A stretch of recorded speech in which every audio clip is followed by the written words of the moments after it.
Vocal warm up. Talk about leg hair.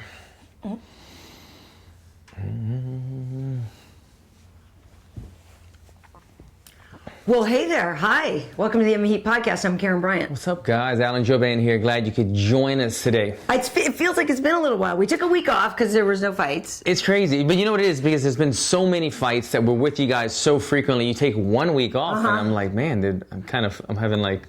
I know. Well, the week before we did it on Skype because I was up in Lake Arrowhead, and so. And then also, I think we did a. You were in the car. I did a car one. We are together for you guys today. I mean, it wasn't a huge show. A lot of people didn't even get up in time, wake up in time to see it. A lot, like myself, I had to go back and watch a lot of it. But we're here today to talk about it, and we have some huge fights coming in the future. That's right. So, we can talk Singapore. We can talk also, there was a couple of issues, some things that happened, like Kevin Lee called out George St-Pierre. I want to hear your thoughts on that. But first and foremost, catching up, obviously, you have a fight coming up. It's about 3 weeks away now, June 15th or so, 16th. July 16th. Yeah, I'm leaving around that date, though. I'm confused. Yes. July 22nd is the date. But yeah, about 3 to 4 weeks out. July 15th to 16th is when I'll probably be headed there. Right, and that's when we're headed, I think we're taking a vacation. But you are fighting Hot Chocolate, Danny Roberts. Fighting Danny Roberts. Such a good fight. I think it's going to be a good fight. I mean, look, we say it all the time. I always do this same speech. I'm like, look, everybody says they're in great shape. I've been this entire camp. I have been going to practice saying, I'm going to give it my all. I'm going to put myself in deep waters. I'm going to claw through it. I'm going to get better every day. And I've had more sessions like that this camp than I ever have in any other camp in my life. Nice. And I promise you that. I'm just being honest. I've done that last week. I usually cap off my week at 9 sessions. Right. Last week I did an 11 session week, which for me, maybe if you're 21 years old, you do 15 sessions, but I'm not 21 years old. I know what my body can handle. Right. And it depends on how hard you're pushing yourself. When you push yourself to failure and beyond, and you need 3 hours to recover, it's hard to do 2 or 3 sessions. For sure. But I did a bunch of them last week, and the body feels good. I was going to say, we have some footage. Oh, look, so exactly. So this, where we at? Muscle Form right here, doing a little strength and conditioning with Taylor Ramsell. This is, again, after a 2-hour wrestling practice on a Wednesday with Kenny Johnson, and I go at 5 p.m., meet with my strength and conditioning coach Taylor, and we do stuff like this. And as you can see, I didn't spray water on my shirt. That is actual sweat. And that's how every session's been. It's been put yourself in the hole, dig your way out, get better, get stronger, and feeling good. Nice. So you got the big, huge ball, right? So you sprawl, you pick up the ball, you throw it, then you almost basically sort of suplex it, right? Throwing it, working on explosiveness right there. I just really wanted to look. I saw the camera and I was like, I want to look like a ninja. We might show this on MMA Heat. You love your neck stuff. I love my neck stuff. Why do you love the neck workouts so much? I'm kind of a neck guy. You are. Like, you're all about the neck. I've said it before, guys with big necks are intimidating. Girls with nice toned necks are sexy. So, ladies out there, keep your shit tight. Guys out there, I think I'm doing okay in the neck. You know what I mean? Because you could talk a big game, but if you've got a skinny neck, I don't know. I'm looking at you and I'm kind of like, I'm not intimidated, dude. Like, but if you've got a Brock Lesnar neck, it's like, damn, this guy probably could take a good punch. This guy probably is going to be tough to choke out. When we get in a head battle, he's probably going to win the head battle. And these are traps, right? Is that what that is? Where so it goes from the neck to the okay. And a good. But you don't want it to seem like your head just goes from here to here. Like I kind of like that. Girls like that too, right? No, I want you to have a neck. I don't want it to go directly from here to your shoulder. Yeah, I need you to have a neck. Alan's going for Thanos. My goal is like a 45 degree. A 45 degree. Yeah, basically from there out. All right. Well. It's the look that I want. But thick neck is just helps you take a punch. I understand the reasoning. Yeah, that you're. I get it. I get it. I just don't. I want you to still have a neck. Because I don't think I think when you model, they're like, Mr. Jouban, what's your neck size? And you're like, all of it. Yeah. I don't know. Like, what are you telling me? I do have trouble with the button my shirts because I'm kind of lean in the waist. I'm trying to lean right here, but then my neck is a little bit thicker, and so like my shirt's always choking me and everything. So do you have to get the collar extender and stuff? Damn this athletic build. I mean, it's a hard knock life. Those are some serious struggles. Oh man, the struggle is real. It's tough. The struggle is real. The modeling struggle. All right, moving on. Enough about this beautiful neck, Karyn. Please talk. Hey, so I had you're not the only. You're the only professional athlete here. Okay. I'm not a professional athlete. Mm-hmm. As you can see, I have this ginormous Band-Aid on my foot because I had 2 tennis matches in a row this weekend. Up? Yeah, and so right there in the arch, which is weird because I wear orthotics and stuff, right? These prescription orthotics, and so halfway through my first set on my second day, so I played Saturday morning and Sunday. So halfway through the first set first game on Saturday. So I'd won the first set, and I felt like, there's something in my shoe. I thought it was just like a little stone or something. So I sit down in between, and I'm like, that's not something in my shoe. That's my skin coming off of my foot. Right. Yeah. So that's the skin coming off of my foot. And so then I just kind of swapped socks. I knew a Band-Aid wouldn't stick, and I didn't have this big kind anyway. So anyway, I had to play the second set with this thing burning, and so I lost it. I ended up losing the second set, but I won in the tiebreak. So I won both of my matches over the course of the weekend. Sadly, they both had to go to a tiebreak, which is frustrating because I need to be able to close it out in 2. It was a little frustrating, but I won, which is the most important thing, right? Now you won, and now that you can go those championship rounds, Karyn. Karyn Bryant. I play full contact tennis. I always say that. But no, it's fun. It's actually really fun. And you're getting more time in on the court, more repetition. You're seeing more stuff. You're just getting more experience, and all in all, being there. And you know what? Blisters, man, a blister sounds like such a little wussy thing. Come on, dude, put on your big boy pants. But man, blisters, well, look, when I'm trying to pivot and I rip the skin off the bottom of my foot and I have to pivot on the kicks, it's killer. I remember back in the day, don't cry from a sprained ankle. Dude, a sprained ankle, I would rather break my ankle sometimes than have a severe sprain, because of a break recovers in 2 months sometimes. A sprained ankle sometimes you're 3-4 months. Takes forever, Sometimes these little injuries are the nagging ones. Yeah, no. So I'm happy about it. I probably will not go to tennis practice tonight, though. I told my coach, I feel like I'm not going to do that, but But my life hack, as who was talking about? What am I going to put on my foot to hack my foot? Yeah, who was talking? Chris Pratt. You saw Chris Pratt? God! Yeah, I'm not going to get into the poo-poo stuff. Is like that Chris even Pratt. a hack? But my life hack is, when I get a blister, a lot of times I will pop it or cut it, because as soon as it dries out. Yeah, you got to take the fluid out of it. Yeah, rather than just leaving it with fluid, it just takes longer to heal. They say even though the fluid is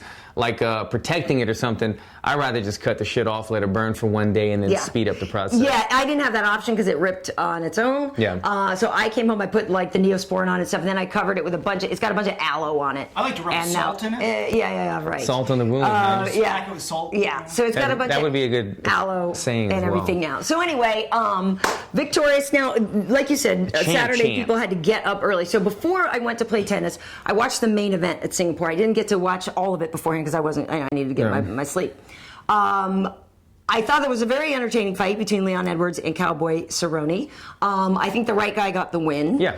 Is that what? Yeah, you agree? Yeah. I mean, I'm a Cowboy fan, and he showed tremendous experience and heart in the fight. But Leon won. I mean, it was, when you kind of look at it Cowboy. When you look at it from the numbers side, Cowboy pushed forward. Cowboy landed some of the shots.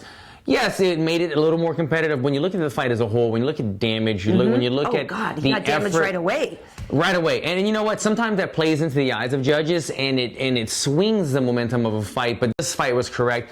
This damage was actual damage. He got cut right away, and it wasn't like he was bleeding the rest of the fight, and it looked like he was losing. He got hit in the same spot over and over, and it continued to bleed. He got cut twice in the same spot. Was it a knee or an elbow? The first cut was a knee, but then an elbow or a punch came after it. A couple elbows, I believe. And so he had 2 cuts in that same spot, and that's why it continued to bleed. And Leon did a great job of targeting that. Yes, he did. That's why at the end of the fight, even after he'd been cleaned up and the winner's been announced, Cowboy was still spraying blood, man. Yeah. So Leon did a lot more damage in the fight. Yeah, it was entertaining, and for Leon, obviously, this is a big deal. It's the highest profile fight that he's had, really. Yeah. He got to be a main event. I know people are talking about, is there a changing of the guard and everything, and obviously this is your division. I'm getting ahead of myself. One of the things, Cowboy is a guy who, as we know, anytime he plays, and he doesn't make excuses. And I think he's only ever once had to not show up and fight because he had some blood thing or whatever, right? But he did say after the fact that he had been vomiting like crazy in the morning, that he was really, really sick, and that he almost called and said, I heard a little bit about that. I can't come to work. But he said that he really thought about it. He didn't want to be that guy. And of course, that whole card that would have sucked if he didn't show up. Yeah. So then he said he looked at himself in the mirror around 5 o'clock in the afternoon. Was like, I'm not that guy. Don't be that guy. Let's, like I said, put your big boy panties on and go to work. That said, And I didn't think, not knowing that, I didn't think Cowboy didn't really look like Cowboy. But I wonder how much that did affect him in the fight. It could have. I heard only a little bit of that.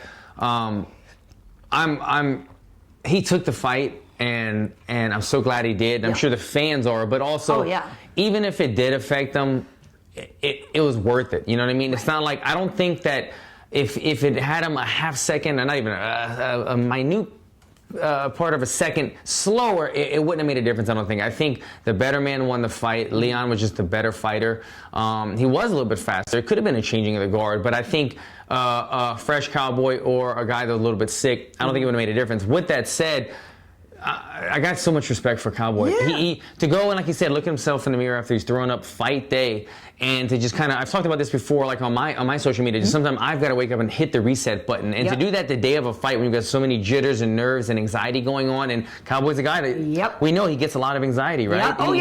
He's nervous. He had to start doing previs because he knows he's a slow starter. He gets nervous. He supposedly throws up almost before every fight. A ton of fights, and he still has these type of nerves. Right. To go from waking up and already a guy that's already high anxiety and then the feeling bad. It's tough to say, you know what, I'm just going to go put it all on the line. But he was able to kind of flip the switch, hit the reset button.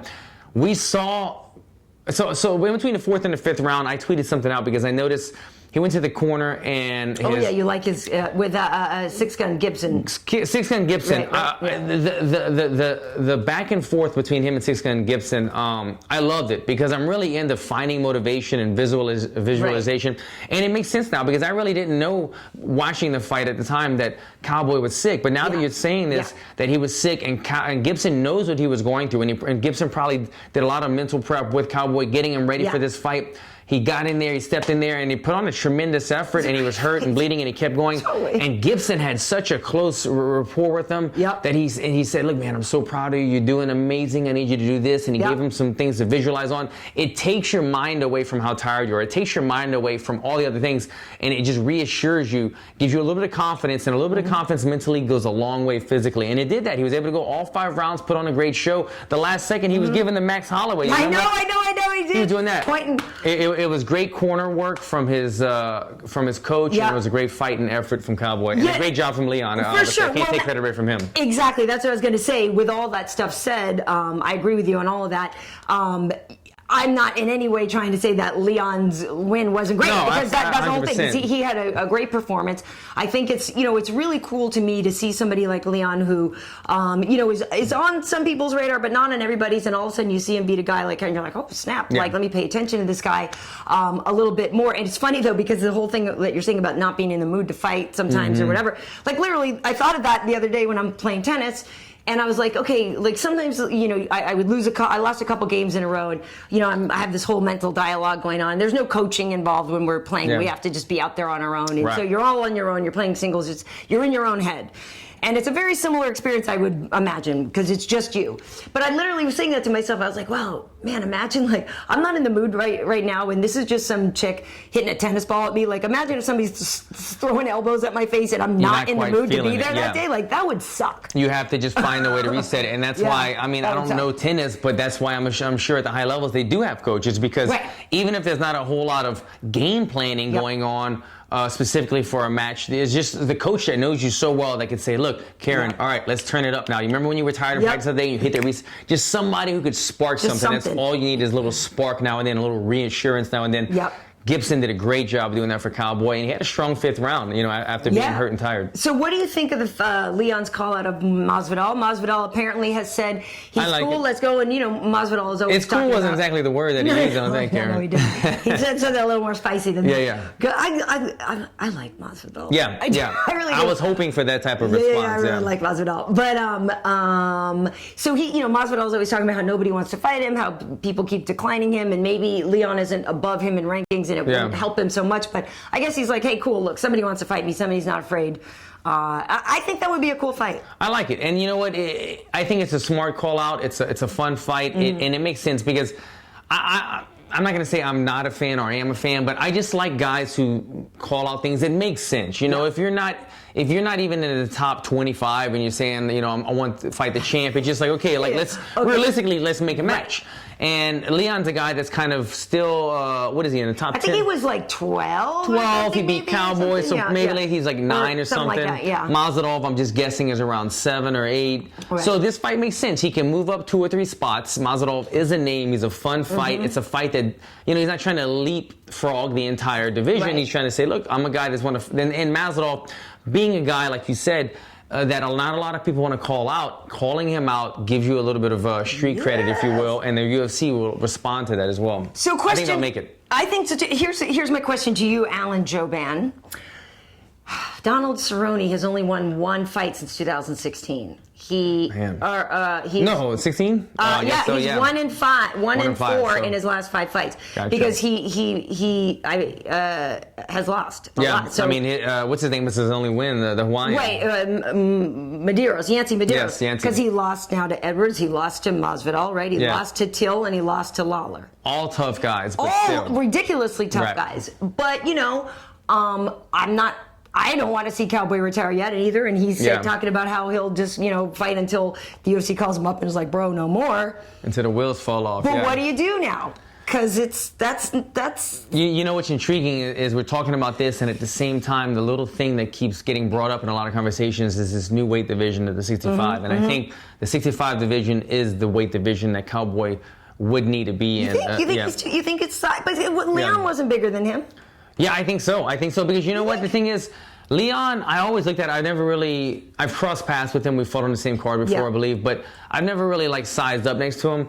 And I always assumed he was he doesn't look tall to me. Right. But when they listed him as 6'2", I was like, this guy's 6'2". Yeah, he was listed as 6'2". Really? And then Cowboy is listed as 6'1". They had on the tail of the tape or whatever, they had Cowboy 6'1", Leon Edwards 6'2", and I was thinking, damn, he's 6'2". I didn't realize he was that tall. And he was taller than Cowboy. He was taller than Cowboy. But he's not like some beefy guy. He's not a huge guy, but it's kind of, he has it. I don't know what I'm trying to say, but he's deceptive. Leon doesn't look like a big, beefy guy, but he actually is a tall guy, and he is a good-sized welterweight. He just doesn't look tremendously strong or anything like that. But I think he's just a really good fighter, but I think he was a little bit bigger than Cowboy. Cowboy's always in the lightweight division. Cowboy always had reach and he always had length on guys. Now he is an average size welterweight. He's not big, but he's not small. But he's a 6 foot tall, 6'1" guy. So he's having trouble with these longer guys. You're right, and I get it. And we all know what happened with Darren Till when he didn't make his weight last time. But he's huge for welterweight. So when he does make the weight, he's massive. I get it. So you don't think Cowboy should go back to 55? I think he said he'd rather just stay at 70, because that's the other thing is you're older now.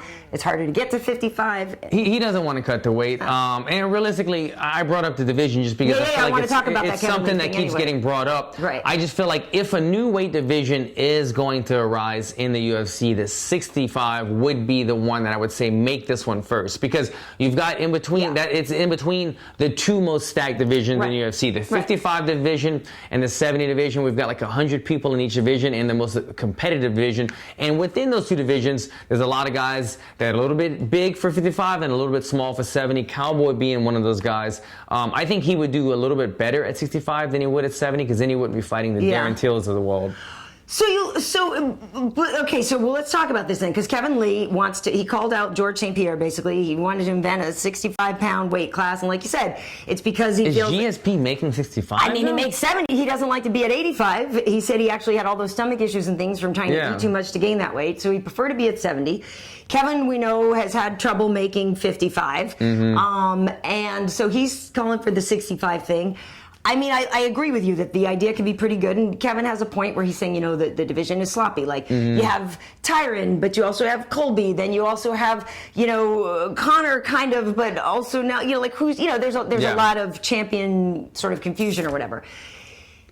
I think a 65 division is okay, but I don't understand. I don't know that Lee versus GSP would be my first.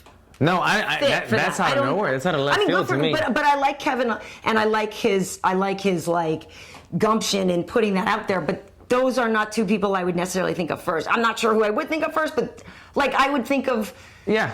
I don't know, just maybe not those 2 first. Well, maybe Kevin, but maybe not versus GSP. Well, when I think of GSP, I don't think of 65. And when I think of GSP, I don't think of super fight against Kevin Lee. Kevin Lee's a great guy to watch, and he sells fights, and he's a fun fighter. Yep. But he's not a huge name. He's not a huge pay-per-view draw.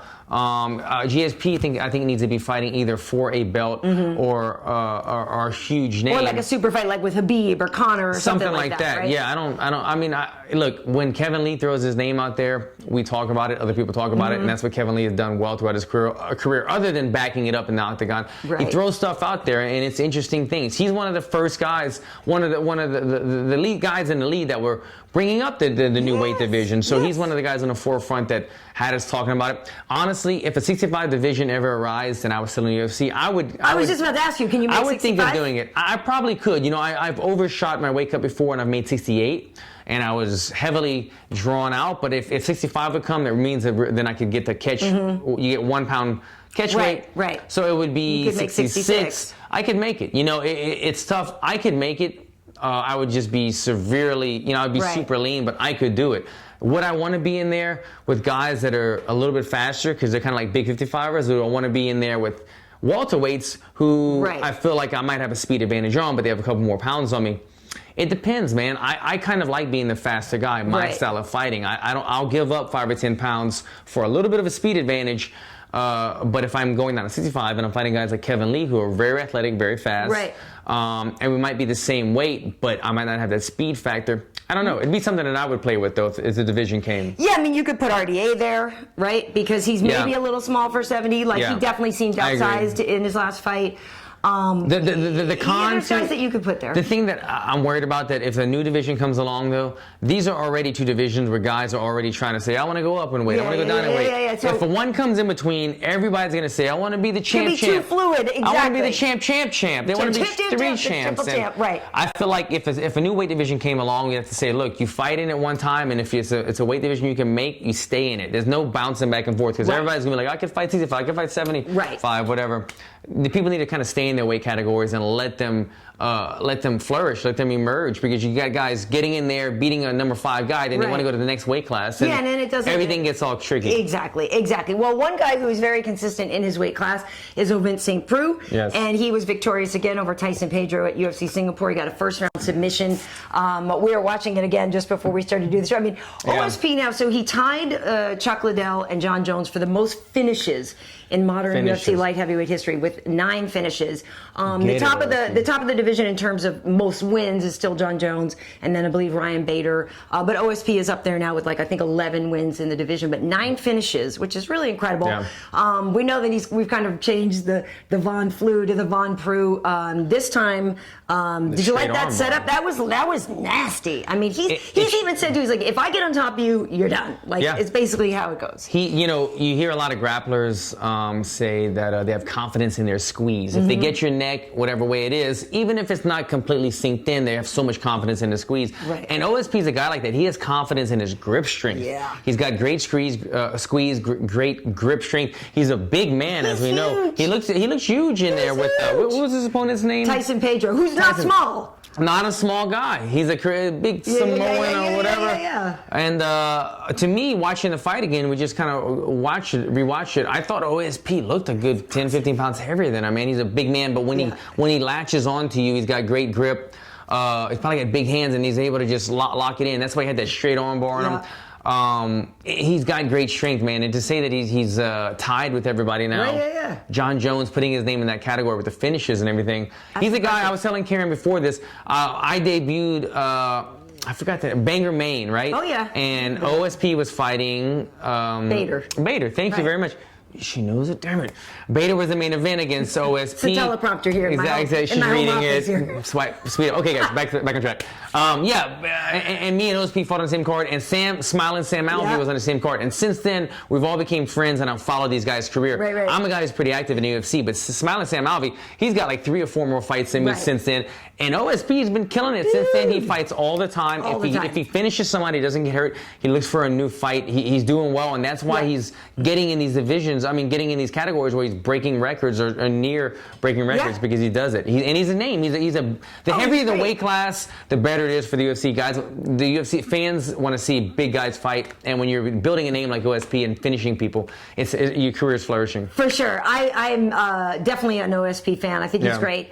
He said like he's ready to go in 2 weeks. He goes, I'll fight Jimmy Manawa because he lost to Manawa before, and so he's like, I'll take that rematch. Like I think I'll be ready to go in 2 weeks or something. Like that's like a scary fight. Like you go against a guy who's like a knockout artist. It's not like I'll just jump in with him. Yeah, whatever. But he does it, man. I know. Props to him. So right on OSP. And then one of the other cool finishes we were watching was the Hellbows from Song YaDong, and that was at the end of the second round. The clapper goes, and you described it well. He's got one overhook or whatever, breaks away, bam, elbow, drops him. A good elbow. Beautiful. Yeah, he used a little trick when you have to overhook. You can slide the elbow. There's nothing blocking you from going to the head, and he did it on a breakaway, caught the guy behind the ear, put him away. Dan Hardy was going nuts. We were enjoying it. It was a great finish. Yeah, well, Arantes, it was weird because earlier in the fight, there did seem to be a point where Arantes was sort of like not that into it anymore. Really? You know what I mean? And it was sort of weird. But then he survived it. And then Song YaDong, got him in the end there and was all fired up. And the funny thing is actually he used to fight in this organization called Rough that was in China.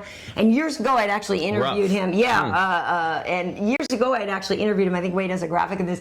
So we go like way back. Literally, I remember talking to him and like he was in like Inner Mongolia or something. Pro debut. His pro debut and stuff. Sanya, China. And it was wild because like we would Skype with these dudes at all hours of the day and stuff like that. And really cool. So to me, it's fun, like, to see these guys from before, and they're emerging and they're turning into a star. And like Dan was saying, a finish like that in the bantamweight division, like we've seen TJ, wreck people, we've seen Cody wreck people, but you don't see it as much, right? You see guys like Lineker who can really blast people, but to see that kind of power, that kind of elbow from a bantamweight, I was like, right on. Yeah, it was impressive, and he was feeling it too. He was feeling himself out there. It was fun watching his victory celebration, but he deserved it. He earned it. It was a big finish, and UFC loves that. Very cool. So that was those were, I think, really the highlights from Singapore. Do we have any questions on Singapore before we move on to some other stuff? People are kind of curious about, still debating about moving weigh-ins back to. I wanted to ask you about the weigh-in thing, dude. I know you tweeted it. I retweeted it. Everybody I've personally talked to was like, please don't change the morning weigh-ins.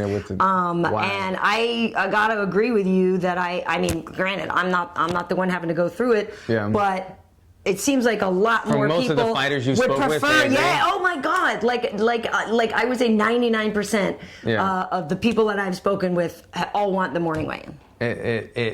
I corner guys and I coach guys almost every single weekend. So I'm at the fights, and every single weekend I still go to these weigh-ins, and they say get there at 5 o'clock, and we get there at 5, and then in the ballroom at the Hyatt on whatever, right? You're standing there. Totally. 6 o'clock rolls around, the doctor finally shows up. 7 o'clock rolls around, the commission finally. Totally. These fighters are getting on the scale, and this isn't UFC. The UFC is at 4 to 4:30. That would, but still, every time I do these things on the weekend, I think, God, I'm so fortunate to be in the UFC with a professional organization that recognize that this needs to change. These fighters aren't getting hydrated and fueled and recovered until 8 o'clock at night, and then they got to get up and fight the next day as early as 5 p.m. Less than 24 hours. But it's not even the small amount of recovery time, the less than 24 hours. It's the long amount of being dehydrated time, because you're waking up the day of weigh-ins with no food or water. You're cutting weight all day long, and you're going from wake up 12 hours until 8 o'clock at night with nothing in your system. It's just bad for you. Your body starts eating itself, and you start cramping up, and you're not able to put on a great show. I always felt so fortunate that we have these early weigh-ins. I was waking up at the UFC doing my 8 o'clock, 9 a.m. weigh-ins, and then still making the 10 a.m. breakfast, because we get free breakfast, and I don't want to miss my breakfast. I'm a breakfast guy. And I would love it. I would go get my breakfast. I would go back to the room, drink my protein shake, go eat a lunch with the boys. We go out to dinner with my family. Now we got to go back to this crap where we're going to be at the arena at 4:30, getting on the scale, then finally getting a little bit of fruit in our body at 5 o'clock. You're not eating real food until 6 o'clock when we get back to the hotel room, and then having to fight the next day. It doesn't make sense. A couple of guys start missing weight, guys that were going to miss weight anyway, and Dana wants to push the whole UFC back in time. We're not old school boxing. We're guys that we know modern day recovery and stuff, and it needs to go back to the morning weigh-ins. I'm disappointed about it. Yeah, I agree. And here's my question to you, because everybody talks about again, all the fighters, they're like, look, you have a crappy night's sleep before, while you're cutting weight anyway, right? So they're like, so it's not like you'll get a better night's sleep on Thursday night if the weigh-in is at 4 o'clock, right? Because they're like, it doesn't matter. You're cutting weight, you're going to have a crappy night's sleep anyway. Yeah. But my question to you is, a lot of time people come into fight week too heavy, I think, 15, like still looking to lose 15 pounds or whatever. So if weigh-ins are at 4 o'clock, you think most people are going to wake up and still have 5 pounds to go on Friday morning and then like literally cut weight and then go to the arena? Or you still think people will just get it all done on Thursday night and have to suffer longer Friday? What do you think? Well, that's the problem because that's what I do. I get the bulk of the weight off Thursday night, like you said. Right. And then I go to bed Thursday night with maybe 2 or 3 pounds heavy, that and you then just go run off. I hopefully could float that off and wake up on weight, or I wake up and I have 2 pounds to go. I jump in a sauna suit, whatever, boom, boom, boom, I'm done. But now I've got to sleep drawn out and dehydrated, and then go all day dehydrated. That sucks. Yes, I could just wait now. Now, if it's going to be late weigh-ins, I could just say, hey, I'm going to just wait and wake up 5-6 pounds over and do it that day. But then you're chancing it. Why chance it? Why not break down every day, take a pound off, take a pound off, take a pound off, and then be there a consistent, smart way, rather than saying, okay, if I'm gonna have to wait 18 hours to drink food or water, I'm gonna wait to take these last 5 pounds off then, and that's where guys are messing up. I don't like it at all. I think we're rewarding the guys that would have missed weight anyway. Exactly. This is the thing to me. If you have a deadline for work and your work says you have to be in at 8 a.m. prepared, or you're going to be at 5 p.m. that evening prepared, you have to be prepared whatever it is. It doesn't matter. You can't think of it like, oh, I have more time to get prepared. Right. If you have to be prepared at 8 a.m., then you get prepared the night before. Right? you don't cram. It's not like, I add on the math, I actually have more time. No, it's like a deadline is a deadline, so you do your work beforehand. Right. It doesn't make sense. Plus, like you said, you're giving you're fatiguing your body even more. If now it's noon on Friday and I'm in there running and working out, like even though it's whatever, you're just trying to break the sweat, but still, that's that's more fatigue on your body before your fight, before you have time to heal. I always tell my students, I say, weigh-in day, if you could do this, some people have tremendous weight cuts, but weigh-in day should almost be an off day. Okay, if you're killing your body before the fight, plus you're not eating or drinking, then it's going to be much tougher to recover. If you could just fast and not drink or eat, but not work out or anything, then it's almost like an off day recovery, and that's how I try to do it. But now you're going to have guys running on the treadmill, putting on the sauna suit, outside doing stuff, their coaches beating them up. I don't like it. Yeah. I came up with a conspiracy theory, though. I'm not a conspiracy theory person. What is it? My conspiracy theory was that the ESPN executives told them, we want the drama of a real weigh-in on the weigh-in shows again. And so, because when people miss, back in the day when you missed, it wasn't like, oh no, somebody said he missed. So, now that we have our ceremonial weigh-in shows, we've lost that sense of drama because people already walk up onto the scale like with their head down, like they already know they missed. So it was more dramatic for the show. I agree. To have that moment. The mock-up weigh-ins kind of, I don't really get them. It's not the same. So this is literally all in my head. This is not anything I've heard anywhere. it's my own personal conspiracy theory. But maybe ESPN is behind it. You never know. You know what? Why don't they then make the morning weigh-ins like a... We could just do we could just do it for real then. That's the whole thing. We could just do a real show at 9 in the morning instead of at 4. It doesn't really matter. I'm down, but the thing about it is the reason it's in the afternoon is so that you can get the fans there. Because if you really do it in the morning, you can't get the fans there. Yeah, I know. And they can't all call in sick to work. All in all... I hate it. Do you know anything about it? Have you heard when is it getting I'm not sure if it's going to happen in Vegas in a couple weeks. I'm not exactly sure. And also, was it one of those things where the different commissions can adopt their... I'm not exactly sure. Curious about as well. I'm curious to see if my fight in less than a month will be adopting the old and new rule with it. Yeah. Who knows? What do they do in Germany? Oh, by the way, I got to introduce him to Nick Hein here in town because he's on that card too. He's got to put on and the he's card, a real cool dude. I got to make sure you guys get together so that you already know each other before you go to Germany. Yeah. I want to make that happen. What's that? Dean D points out that you actually talk about your weight. I can't speak. Slow down. D&D mentions you actually talk about cutting weight on your YouTube channel. Yeah. So for anyone who wants more info, go to your YouTube channel. Yeah, again, not trying to plug it, but go to my YouTube channel and I talk about my my water loading. If you have trouble cutting weight, the best way to get that water out is to kind of load the water, flush it out. I give a detailed 3-minute video on my YouTube page. I've been trying to drink more water myself. I found that I haven't been drinking as much as I used to. Yeah. I used to walk around with this all the time, and then I put it away for a while, and now I'm back on it, and it's good. I need it. It's good. Man. I feel better. Your skin's better when you drink more water. Water's a hell of a drug. I got Mio. I mean, he's got Mio in his. I have actual real I know, mint. I cheat. have real mint in mine, organically grown, that's grown right here in my house. He followed that up with, he would love to see your meal prep, if you ever wanted to put something like that meal on your preps. channel.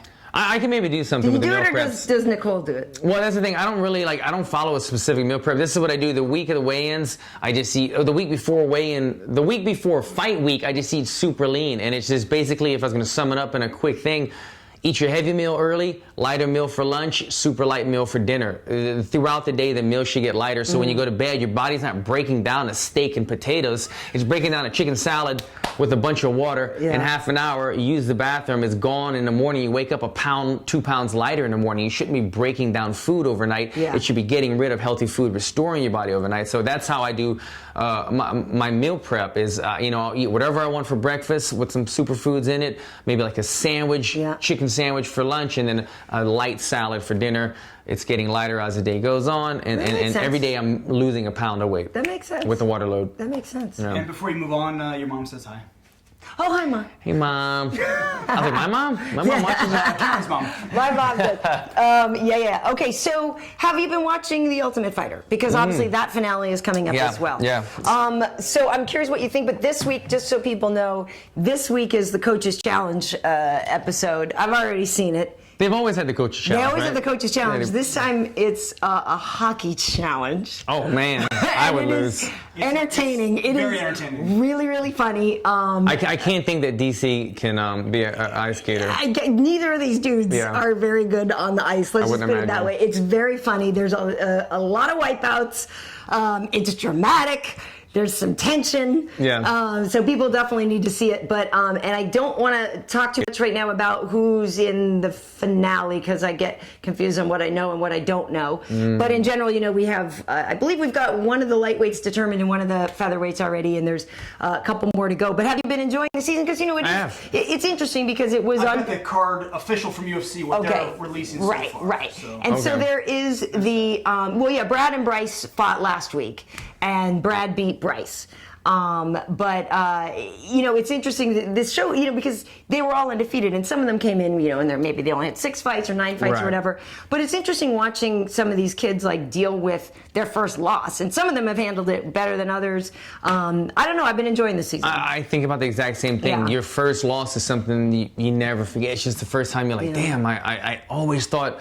Not only did I think I was invincible, but I always thought I would find a way out. And you find a way to win. You always have. And your first time that it doesn't go your way, you're just like, man, you just have to take a second to sit back and analyze it. And we're watching it live on TV. All these guys are undefeated, and they're facing undefeated guys. I think it's a little bit almost easier, the environment though, like with the, being in the UFC gym like that, and it's just kind of like, you hear everybody screaming. They don't really count either, since they still count as right, that's what I mean. They're not real, I mean, you know what I'm saying. It does, but it doesn't. It doesn't kind of quite go on the record, and then it's almost like gym train, like if you were just going to go to the gym and fight that day, because it's like in the daytime.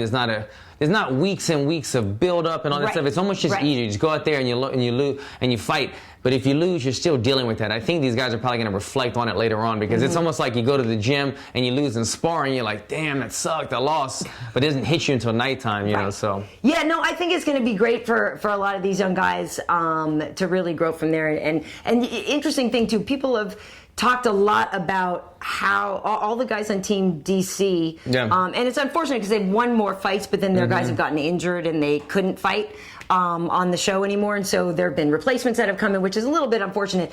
But it is interesting to me that they're saying that the DC guys are getting hurt. But they've gotten hurt in their fights. Right. But when you hear them talk about the coaching everybody raves about DC as a coach, raves about him, and I can see that. I think it comes off very evident and the guys were like, listen, I think it was Trezano, he's on Stipe's team, and he, everybody really loves Stipe and respects him, but he's like, but Stipe did kind of take us out more and hang out more and maybe make sure everybody was having fun because John Volante's there, and he said that they were a lot looser, and he's like, in hindsight, maybe we should have trained a little more like DC's team. I think it comes off that way on TV. You could, DC has a great quality. He's got this kind of big brother quality about him. You see it on TV when he's an analyst. You see it as a commentator. You see it when he's working with these young athletes where he kind of talks to guys and he has a way to kind of come on, man, and he get there and he encourages them, but he also kind of jabs at them. But it's a way that he gets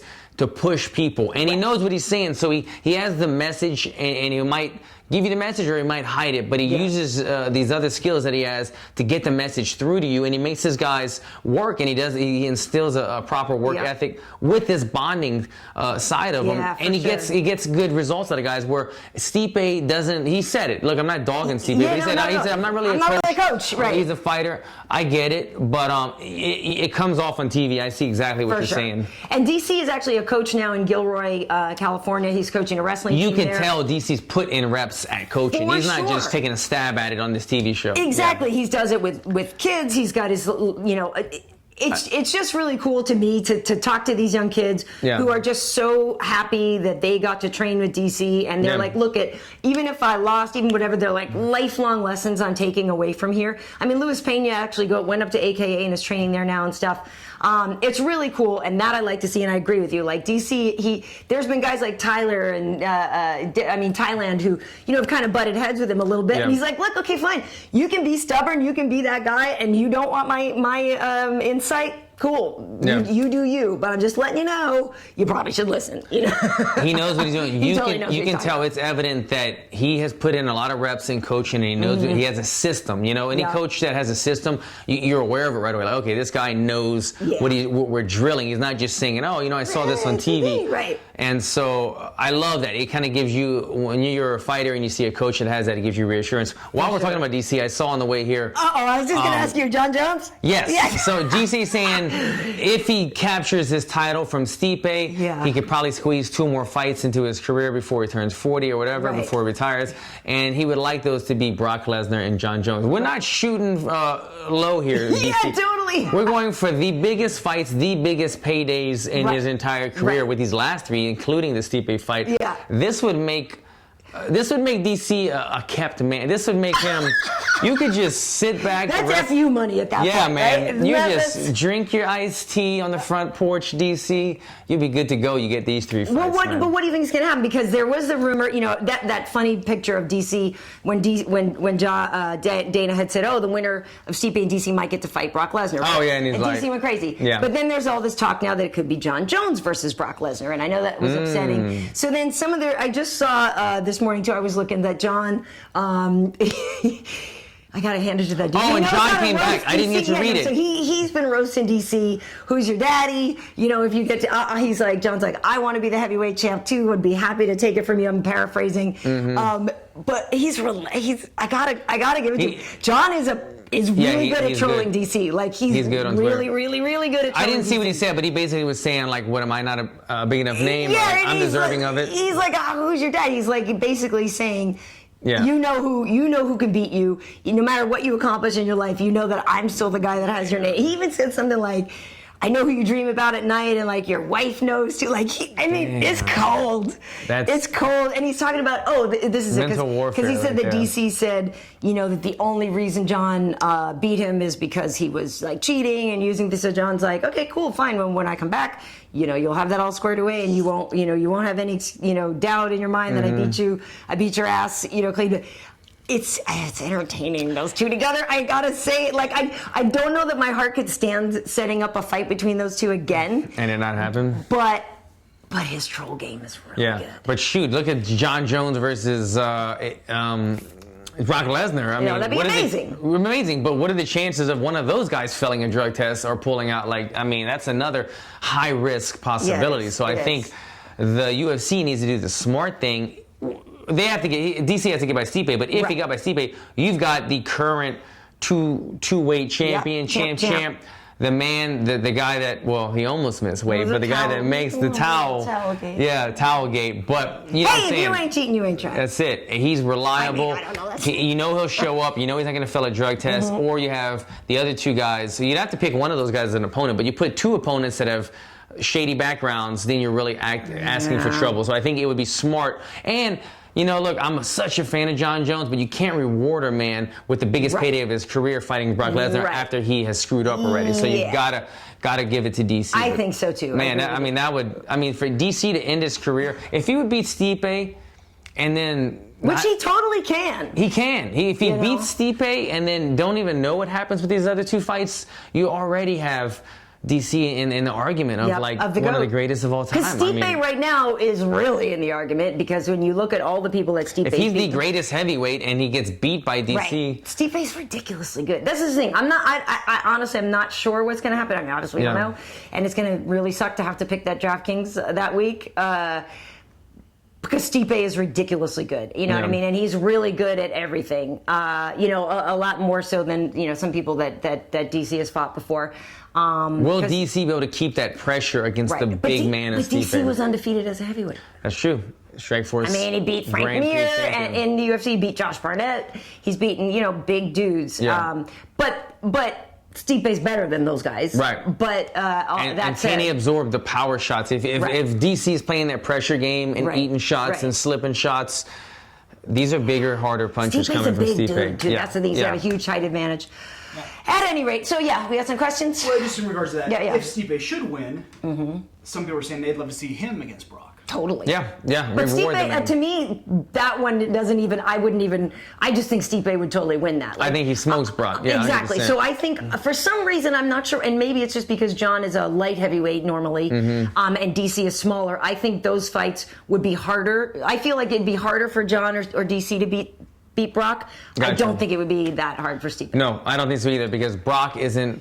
He can maybe take Stipe down, but he doesn't have the wrestling advantage really over Stipe, and Stipe has got the all-well-rounded advantage over him. An interesting matchup as well is Jon Jones and DC if they did decide to fight at heavyweight, because then Jon Jones is a very big man, but DC is actually a heavyweight guy who's able to make 205, but I wonder at heavyweight what they would be walking into the octagon at if DC would be maybe 10 pounds heavier than Jon Jones and have that little extra advantage when taking him down and whatnot. Or would he, is DC going to have success at heavyweight because he will be littler and faster? Do you know what I mean? Like, or in comparison to some of the other heavyweights. Some of the other guys, right. So, but I think heavyweight against Jon Jones, I feel like DC might want to be bigger. Might be the bigger so he guy. Can handle I don't know, man. Who knows what body type Jon Jones is at right now? We saw he looks pretty swole. The swole Jon Jones. Is he doing your neck workouts? Yeah, that guy with the skinny legs, swole up top. But Do you think he's skipping leg day? Do you think? I think Jon Jones, don't front kick me through the camera right now. It's just genetics, He's got skinnier legs, but he's not skipping leg day. Don't skip leg day. I haven't done leg day in 10 freaking years. I just do all body day every day. Yeah. Oh God, that's now funny. You guys mentioned not rewarding Jon. Yeah.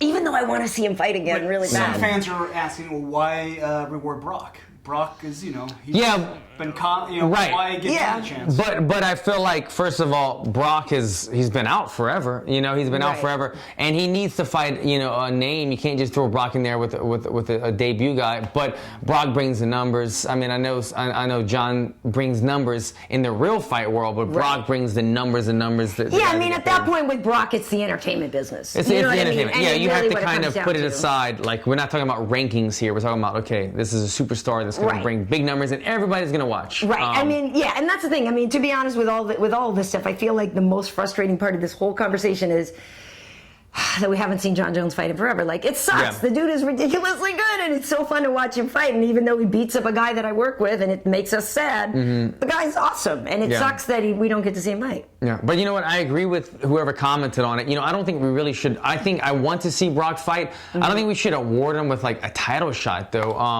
To come back and be like, okay, you're gonna fight the champ.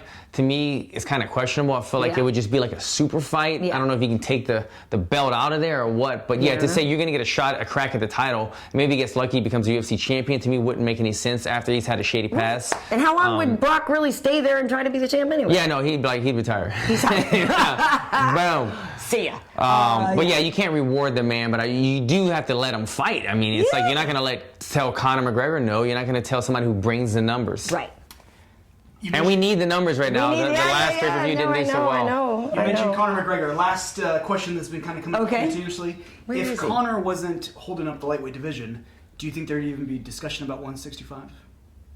I don't think it really. I don't think it's about Conor. Yeah, I don't think it has a lot to. They're saying that nobody really knows what's going on there, so that's why they're asking for 165. Yeah, no, I think it's just a real topic that you're going from a 15-pound weight difference right there in the two most stacked divisions where guys are tweenies. They're in between guys. Right. And so you have the two most competitive stacked divisions with that starts the 15-pound weight difference when the other ones are 10-pound weight differences. I think, guys are just having trouble with it. I don't think there's a lot to do with Conor. I think the Conor thing is about how, Kevin was saying, just how there is confusion, because we have interim champions and, both in the lightweight division. Not that Khabib is not interim, but he hasn't really fought. I mean, a number one Ally Quinta fan right here, but it's not. But it wasn't Tony, and it wasn't Conor, so it wasn't a title fight in my head. Right. So I think that's where the confusion comes in with the Conor situation and the Khabib,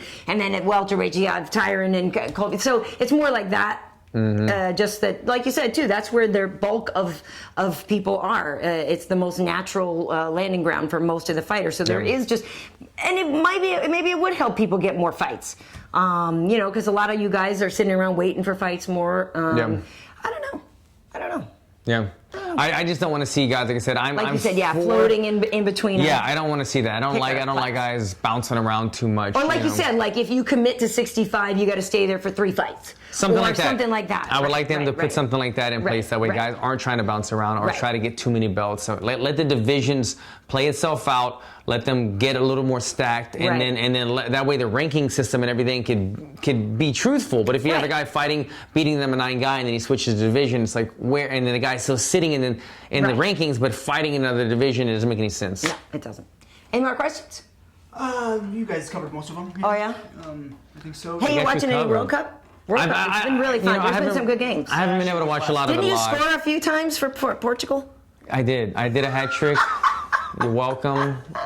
I want my bonus, my signing bonus. When I go to Thailand, I get that a lot. Do you really? Yeah, the Thais are like, oh my God, Ronaldo.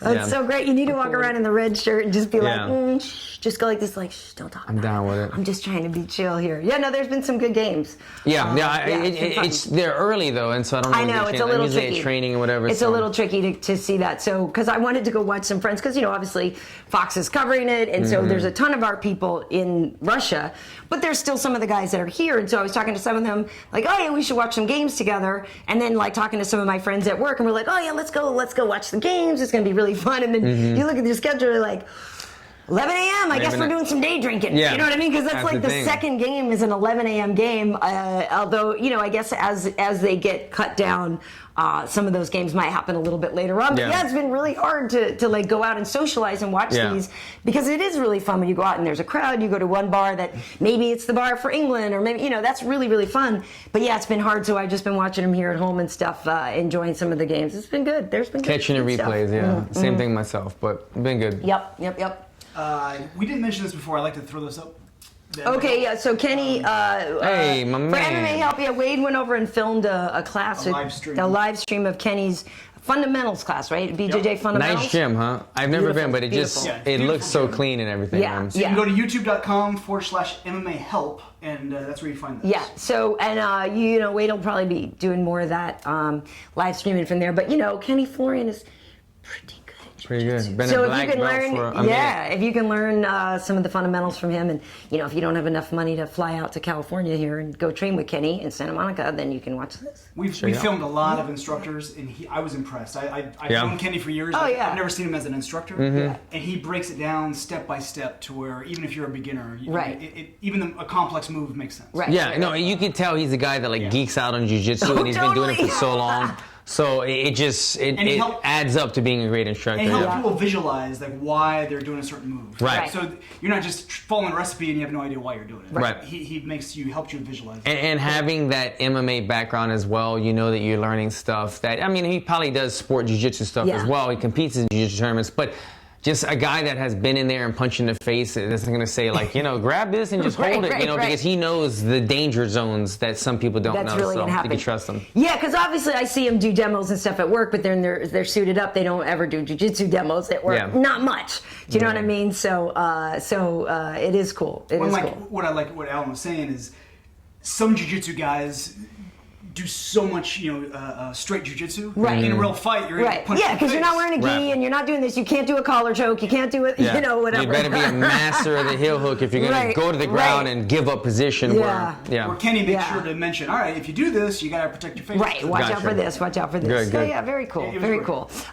Okay, so this week we do have Tough Talk. We don't have UFC tonight because of the soccer and stuff. So I guess maybe that means there's some later games or who knows, or if it's reprogrammed, maybe it's I don't know. But we don't have UFC tonight, but we do have Tough Talk. So Bisbing and I will be there, and we will talk with some people. I can't give anything away, but you guys need to watch it this week because the Coaches Challenge is very entertaining.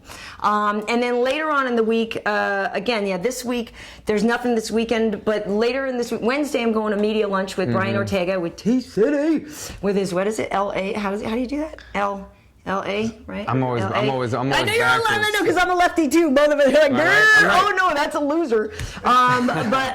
T-City, that's on Wednesday.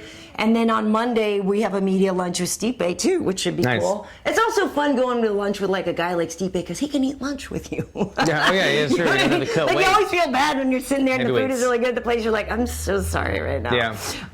But I'm excited. That's the thing. That card is stupid. So I know on Monday, we actually we'll have to figure out what time to do the podcast since I will be at lunch with Stipe on Monday. Maybe we do it Sunday night or something. But there's so many good fights in that. You talk about DC and Stipe, you talk about this. It's Maxi Baby and Brian Ortega are fighting too. Come on, are you kidding me right now? Yeah. That fight's dope. And then the and heavyweights. Ganu and the Black Beast, oh my God, so bunch of good fights. The entire card from top to bottom I want to see. I'm curious about the Max Griffin. Forget Curtis. I'm forgetting names, but then Mike Perry's fighting. Oh, that's right. Oh crap! Wait, Perry's fighting. Perry's fighting. Oh, the Hawaiian. Yeah, Yancey. Oh Yancey, my God, that's gonna be good. Dude, that's a really Anthony good Pettis fight. is on there, right? Yeah. No, it's gonna be a great fight, dude. I forgot about one of the better Yancey cards that we've seen in quite a while. Chiesa and Pettis. Chiesa and Pettis. Yeah, that got rescheduled from New York. Oh, it's Chiesa and Pettis. Yeah, because remember they were supposed to fight in New York, and then Chiesa got the dolly glass in his hair, right? When then you got Roundtree fighting. Yeah, Khalil and Gokhan. I know. I gotta try to get. Khalil's been working with us a lot of blackouts. He's gonna have Kenny Johnson in his corner. Will he use the wrestling? We don't know. Khalil a lot, but dude, well, the thing is, he needs a ground game. Right. Well, he could. Or a defense against the ground. He could use the ground game against Saki. Yeah, Saki's not going to take it down. Right. So we'll see. We'll have Kenny in the corner, but that would be smart to take Gokhan down. It would be very smart, and he's been working his butt off. And I was with him today, and he was killing it. It's such a risk for a striker who's not used to initiating wrestling in a fight to say, I'm going to go for it, and then he doesn't get it. He's like, damn, I just took my power bar down. Right. So we'll see what he does. But I'm a huge Saki fan. Yeah. But my man Khalil is going in there, and I'm excited to see him take care of business. They're going to throw some bombs. Yeah. Uriah Hall and Costa. Oh, yeah. Bohashinya. Oh, that's that's a really good matchup. That's a great matchmaker right there. I love it. Yeah, so good stuff coming up. And of course, for Fight Week, me, Heat will be there. I'll be there with doing Fox stuff and everything. So we will have you covered.